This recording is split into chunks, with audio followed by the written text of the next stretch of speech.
Per chi svolge attività che non consentono lo smart working, sarà riconosciuto l'accesso ai congedi parentali straordinari o al contributo babysitting. Chissà perché dobbiamo sempre usare tutte queste parole inglesi. La scorsa settimana vi ho mostrato come l'inglese viene usato nella mia città.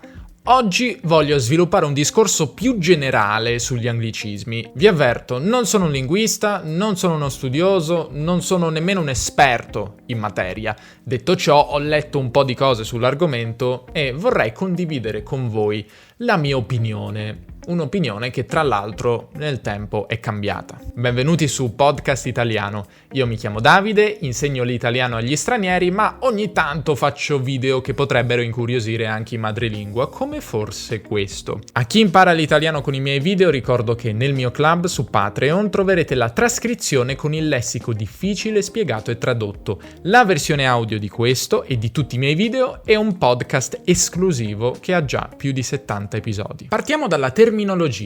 Gli anglicismi o anglismi sono una categoria di forestierismi, ovvero parole straniere, forestiere, impiegate in italiano. Si parla anche di prestiti, termine che a me non piace perché il prestito nella vita reale implica una restituzione, mentre le parole straniere non vengono restituite e nemmeno tolte alla lingua da cui si prendono. Bene, consideriamo queste parole: giungla, bistecca, elfo, drone, sceriffo, folklore.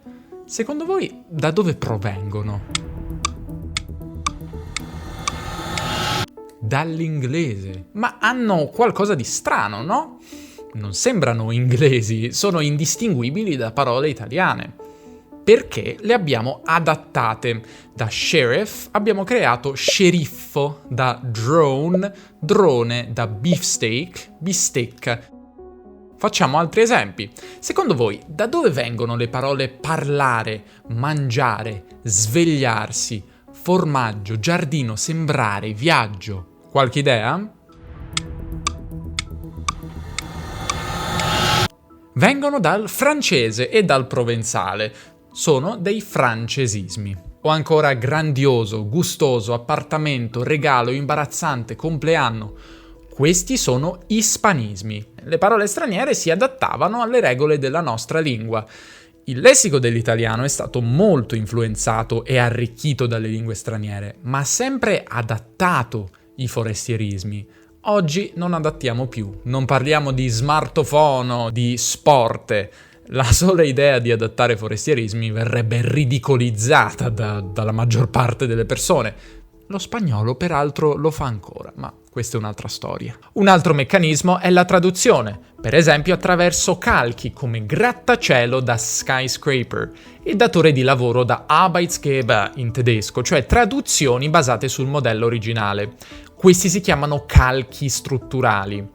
Si possono anche dare nuovi significati a parole già esistenti, come forma, che ha assunto il significato di forma fisica, essere in forma, per influenza dell'inglese, to be in shape, oppure realizzare, che da tempo si usa per dire rendersi conto, ho realizzato che, eccetera, no? Questi sono calchi semantici, riguardano il significato. Infine si può tradurre il forestierismo con parole già esistenti, quindi bilancio al posto di budget. E che si fa oggi? Tutte queste strategie si adottano ancora, a parte l'adattamento, quello non ci piace più per qualche motivo. Tuttavia, sempre più spesso preferiamo tenerci le parole in inglese e dall'inglese derivano quasi tutti i forestierismi oggi. Touchscreen, mouse, lockdown, contactless. Gli esempi sarebbero così tanti che c'è l'imbarazzo della scelta. Ci ritroviamo quindi con una miriade di anglicismi non adattati o anglicismi crudi o ancora prestiti integrali. Questo fenomeno è esploso nel secolo scorso, soprattutto dopo la Seconda Guerra Mondiale, e continua ad accelerare. Alcuni termini sono entrati nell'uso ormai da tempo: self-service, weekend, computer. Altri si sono diffusi di recente, come lockdown, caregiver, cashback. Secondo i calcoli di Antonio Zoppetti, che si occupa di queste cose da molti anni, gli anglicismi non adattati nel dizionario Devoto-Oli nel 1990 erano 1700. Nel 2017 questo numero è salito fino a 3400. Passati 3 anni, nel 2020 erano 4.000. La progressione sembra esponenziale. Un altro dato significativo. Tra le parole nuove nate negli anni 40 e 50, gli anglicismi crudi erano il 3,6%, nel nuovo millennio il 50%, ossia una parola nuova su 2 che entra nel dizionario è un anglicismo non adattato. È evidente che la nostra lingua si sta progressivamente anglicizzando. Che ci piaccia o no, o che non ce ne freghi assolutamente niente, questo è un dato di fatto. Ora non mi dilungherò sulle statistiche, se vi interessano leggete il blog di Antonio e le sue analisi dettagliate. Affrontiamo ora 2 questioni. 1, perché questo succede, e 2, perché è un problema. Perché succede? L'inglese, come sanno anche i muri, è la lingua più influente del pianeta a livello economico, politico, culturale, eccetera. È la cosa più simile che abbiamo a una lingua franca mondiale e di conseguenza esercita influenza su un po' tutte le lingue del mondo. Non è solo l'italiano a subirla e adottare parole inglesi. Un po' tutte le principali lingue del mondo lo fanno. Tuttavia l'italiano lo fa in maniera compulsiva, molto più di lingue sorelle come il francese e lo spagnolo. Ma perché? Se gli Stati Uniti sono la patria della modernità, agli anglicismi viene associata la stessa qualità. Non a caso, oltre ad adottare parole inglesi per concetti moderni, molto spesso le impieghiamo anche per sostituire parole tradizionali come make-up, che sostituisce trucco, fashion al posto di moda, device per dispositivo. Le parole inglesi vengono percepite come più moderne, prestigiose, alla moda, al passo coi tempi, più fighe. Il marketing lo sa bene. Pensiamo all'impresa ferroviaria Italo che ha sostituito il vecchio controllore o capotreno con train manager. La mia mansione Italo è train manager. A voler pensar male potrebbe esserci anche un'intenzione malevola, specie nella politica, ovvero quella di camuffare la realtà, nasconderla dietro a un termine esotico. La politica lo fa comunemente, parlando di Jobs Act, di spending review, di flat tax, al posto di riforma del lavoro, revisione della spesa, aliquota unica. L'inglese aiuta a occultare il significato reale delle cose e questo potrebbe essere un effetto desiderato. Va detto che in genere gli anglicismi sono più concisi delle parole italiane. Bail-in è più veloce di salvataggio interno, dress code è più breve di codice di abbigliamento e così via. Preferire parole brevi potrebbe rispondere alla logica del principio di economia linguistica, di parlare con il minimo sforzo. Ora, l'inglese non è sempre più sintetico dell'italiano, per esempio equivoco è più breve di misunderstanding, che comunque oggi si dice. Ma oggi poca gente in piazza. Ma in realtà credo ci sia stato proprio un misunderstanding. Ma tendenzialmente sì, le parole inglesi sono più corte. Non che questo ne giustifichi necessariamente l'uso, che in Spagna e in Francia è comunque molto più limitato. Gli anglicismi in italiano spesso assumono una connotazione più precisa di quella che hanno in inglese. Provider per noi non è un fornitore qualunque, ma solo un fornitore di internet. Green non vuol dire verde in tutti i sensi. I social network non sono reti sociali in senso sociologico, ma reti sociali su internet. Ora, nulla ci impedirebbe di usare verde nell'accezione di ecologico o reti sociali per indicare Facebook e Instagram, come si fa in francese e in spagnolo. Vamos a hablar sobre cómo generar resultados a través de redes sociales. Et aujourd'hui, on va parler des réseaux sociaux. In italiano c'è questa dinamica, preferiamo un termine univoco in inglese a termini italiani che hanno magari vari significati. Ora però lasciatemi essere critico verso gli italiani perché siamo pigri, questo è innegabile, siamo anche poco creativi e forse anche un po' provinciali nel nostro uso dell'inglese, ammettiamolo, l'abbiamo visto nella pandemia, lockdown, droplet, spillover, hub vaccinale, wet market, caregiver, tutte parole che abbiamo passivamente accolto senza nemmeno chiederci se potevano essere tradotte.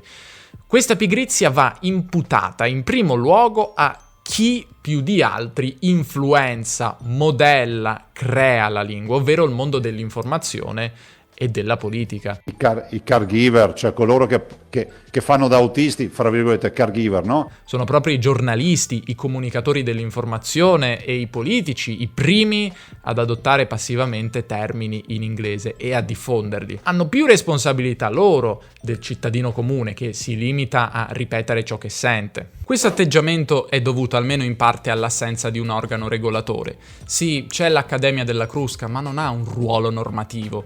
Si limita a studiare la lingua, descrivere l'uso dei parlanti e offrire consulenze. Tutto importantissimo, ma è un ruolo ben più limitato di quello dell'Académie Française o della Real Academia Spagnola, che hanno molto più potere normativo e molta più influenza sull'informazione, sulla politica, e riescono per questo a limitare l'ingresso di anglicismi. Questa cosa si potrebbe cambiare volendo, si potrebbero dare agli accademici poteri normativi. D'altra parte, chi può essere più competente in questioni di lingua di chi la lingua la studia di lavoro? E perché poi un linguista in Italia dovrebbe limitarsi a osservare e non potrebbe ogni tanto intervenire senza fare repressioni ridicole di stampo fascista, per carità? Il problema, secondo me, è proprio questo: il precedente storico del fascismo, quando i forestierismi venivano combattuti con una violenza cieca. È un precedente scomodo che imbarazza i linguisti e li porta a non prendere posizioni forti. Ma, come spiega bene Zoppetti, e non solo lui, adottare una politica linguistica non significa adottare quella politica linguistica, non significa adottare provvedimenti esterofobi, nazionalisti e repressivi. Bisogna però scrollarsi di dosso i fantasmi di questo passato fascista. Va anche detto che molti illustri linguisti in passato hanno sminuito la questione, sostenendo che gli anglicismi in italiano non fossero un problema, bensì un fenomeno marginale. Molti di loro col tempo si sono ricreduti e hanno iniziato un po' a preoccuparsi, ma al di là della preoccupazione, finora non si è fatto molto di concreto. L'Accademia della Crusca ha un gruppo di monitoraggio dei nuovi anglicismi, il gruppo Incipit, che in 6 anni ha pubblicato 15 comunicati. A questo punto alcuni, soprattutto italiani, sospetto, potrebbero chiedersi: ma perché è un problema e perché a me dovrebbe fregarmene qualcosa? Partiamo da qui. In Italia tanti non parlano bene l'inglese, soprattutto gli anziani, ma non solo. Usare termini come smart working, Jobs Act, Recovery Fund, bail-in, bail-out significa confondere persone che hanno dopo tutto il diritto di non conoscere l'inglese, ma comunque capire il mondo circostante. Non nego che conoscere l'inglese sia importantissimo, ritengo però sbagliato e immorale obbligare tutti a conoscerlo per capire le notizie o addirittura le leggi e le comunicazioni pubbliche, che sono in italiano. Preferire termini in italiano rende la comunicazione più chiara. Centro vaccinale è chiaro a tutti, hub vaccinale confonde qualcuno. Non tradurre significa escludere tante persone dalla piena comprensione della realtà. 2. Gli anglicismi integrali rimangono dei corpi estranei in italiano. Senza entrare in spiegazioni tecniche, si comportano in modo diverso da parole italiane. Per fare un esempio, l'italiano tradizionalmente non ha combinazioni di consonanti come rtn in partner o ktl in contactless o pch e psh in stepchild adoption. Stepchild adoption. Stepchild association, adoption. In passato queste stranezze si risolvevano adattando le parole e rendendole più naturali da pronunciare per le bocche italiane, quindi beefsteak diventa bistecca. Ora, è divertentissimo sfottere i politici, ma bisogna anche capire che se così tanti parlanti fanno fatica a pronunciare parole inglesi, un motivo c'è e non è solo l'ignoranza dell'inglese. L'italiano non è l'inglese, ha meccanismi e restrizioni diverse e anche se le combinazioni di consonanti inusuali non ci danno fastidio, pronunceremo comunque queste parole all'italiana, non diciamo contactless all'inglese, sarebbe pretenzioso, facciamo comunque un minimo adattamento nella pronuncia. Ma allora perché dire contactless o know-how o hub all'italiana, ma non è meglio dire senza contatto, competenze, centro? Non è più semplice, è anche più bello foneticamente? La lingua italiana viene considerata bella un po' in tutto il mondo, proprio per il suo suono, e benché la nozione di bello non sia scientifica, perché non cercare di preservare per quanto possibile la sua natura fonetica, tanto apprezzata all'estero? E non dimentichiamoci della morfologia. Gli anglicismi finiscono spesso per consonante e di solito non si declinano al plurale, non diciamo smartphones, sarebbe anche qui pretenzioso. E quindi anche da questo punto di vista rimangono dei corpi estranei, non ben integrati. E poi c'è l'ortografia. L'italiano, lo sappiamo, si pronuncia tendenzialmente come si scrive. Aggiungere centinaia di termini in inglese significa inserire in italiano le stesse irregolarità dell'inglese, che tanto ci danno fastidio quando dobbiamo impararle, tipo drive-thru, ma cioè, perché? Rischiamo di rendere obsolete tante parole italiane. Ora, è normale che le parole entrino ed escano dal lessico, avviene continuamente in una lingua. Tuttavia, quello che sta succedendo oggi è senza precedenti in italiano ed è lecito domandarsi se vogliamo che ad entrare siano soprattutto anglicismi crudi e ad uscire quasi sempre parole italiane, perché è inevitabile che ciò avrà un impatto forte sul lessico dell'italiano. Accettiamo il fatto che tra 50 anni il lessico dell'italiano sarà fortemente anglicizzato, più di oggi? Lo vogliamo? Ci sta bene che l'italiano di oggi o di qualche secolo fa diventi rapidamente incomprensibile e distante? Non è una domanda retorica, chiediamocelo. È vero che le lingue cambiano, ma siamo anche noi parlanti che plasmiamo la lingua con le nostre scelte. Mi preoccupa questa percezione che sta emergendo, secondo me, nelle persone, per cui l'italiano sa di vecchio e di tradizionale, vetusto, qualcosa che non può essere usato per parlare della modernità. Perché bike sharing e non bici condivise? Così si rafforza l'idea per cui l'italiano non sarebbe adatto alla modernità, che ovviamente è una baggianata. Di nuovo guardiamo Francia e Spagna, lì si traducono queste cose. Ci sono settori che sono completamente anglicizzati da noi, come l'informatica e la tecnologia. E anche lì, se si volesse, si potrebbe usare l'italiano, ma è questione di volerlo. E ora ve lo dimostrerò perché questo video è offerto da NordVPN. Una VPN, o rete privata virtuale, è un sistema che vi permette di nascondere la vostra provenienza geografica quando navigate in rete. Questo vi permette di navigare in tutta sicurezza anche quando usate reti pubbliche che possono esporvi a qualche rischio. Potete usare NordVPN su tutti i vostri dispositivi elettronici, anche mobili come il telefono o la tavoletta. Ok, nessuno dice tavoletta, ma perché no, dopo tutto? In spagnolo si dice tableta. Fino a 6 dispositivi contemporaneamente. Ma oltre alla sicurezza, un buon motivo per abbonarsi a Nord, per gli appassionati di lingue come noi, è la possibilità di collegarsi a servizi di... Ecco, streaming è difficile, come Netflix, Rai Play, Mediaset Play, e accedere ai contenuti di altri paesi, aggirando e non bypassando le restrizioni sui diritti d'autore. A proposito, se imparate l'italiano vi consiglio la serie Boris su Netflix, una serie culto che da quando è sbarcata su Netflix ha avuto un successo enorme. Presto ne parlerò sul mio podcast nel caso voleste prepararvi. Purtroppo però non è accessibile dall'estero. Nord ci viene in aiuto, basterà collegarsi dall'Italia e il gioco è fatto. Se cliccate sul mio collegamento, perché no? In francese si dice lien, in spagnolo enlace e noi link, ma perché? Quindi cliccate sul collegamento, usate il codice PODITA e potrete abbonarvi per 2 anni ad un prezzo scontato e avere un mese in omaggio. Grazie a NordVPN per il sostegno. Dirlo in italiano a volte è difficile, ma si può fare se si vuole. Detto ciò, gli equivalenti italiani vanno trovati il prima possibile e devono essere efficaci, chiari, concisi. Una volta che gli anglicismi si sono diffusi, è difficilissimo, se non impossibile, sostituirli. Cioè, oggi non potrei seriamente parlare di tavoletta e non dire tablet o topo senza essere deriso. Ma le cose sarebbero andate diversamente se fin da subito l'avessimo fatto, come tante lingue del mondo. Voglio concludere dicendo che io non sono contrario a tutte le parole inglesi a prescindere, non sono anglofobo, Capisco bene che le lingue si influenzano tra di loro e che persino in spagnolo e in francese ci sono anglismi non adattati, ma loro riescono a tenere il fenomeno sotto controllo. A noi è sfuggito di mano.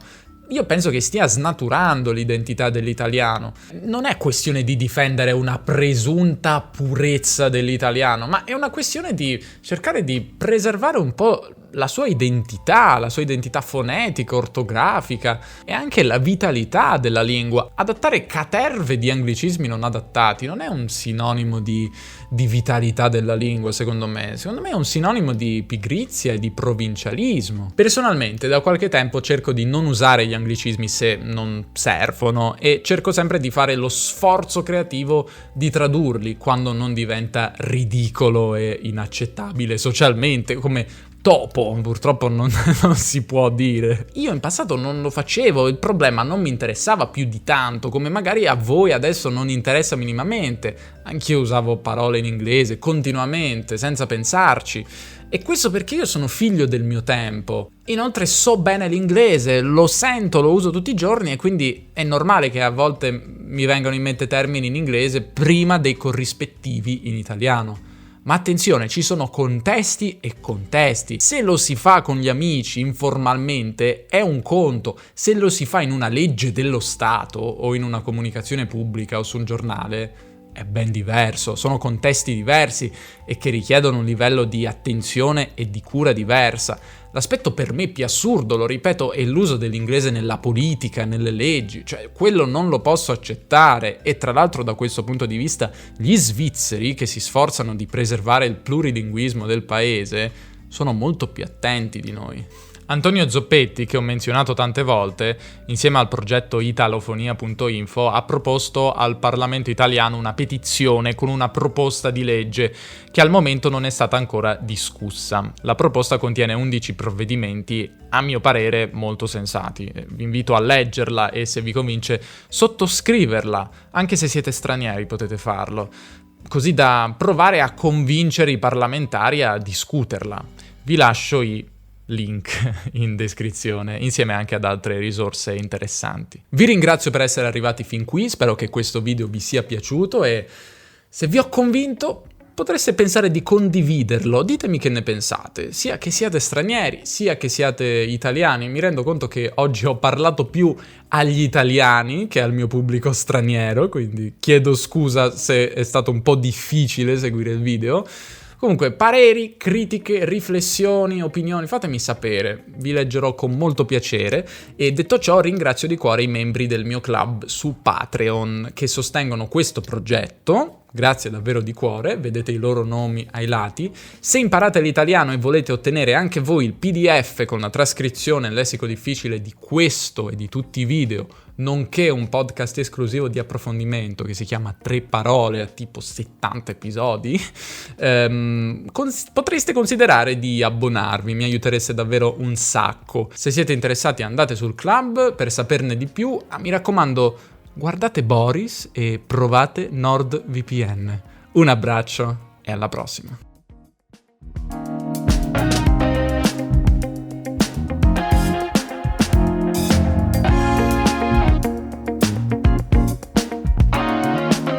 Attenzione, io amo l'inglese, ma amo anche l'italiano. Così come amo la pizza e l'ananas, ma non mi sognerei mai di mischiarle. No, non è vero, non amo l'ananas.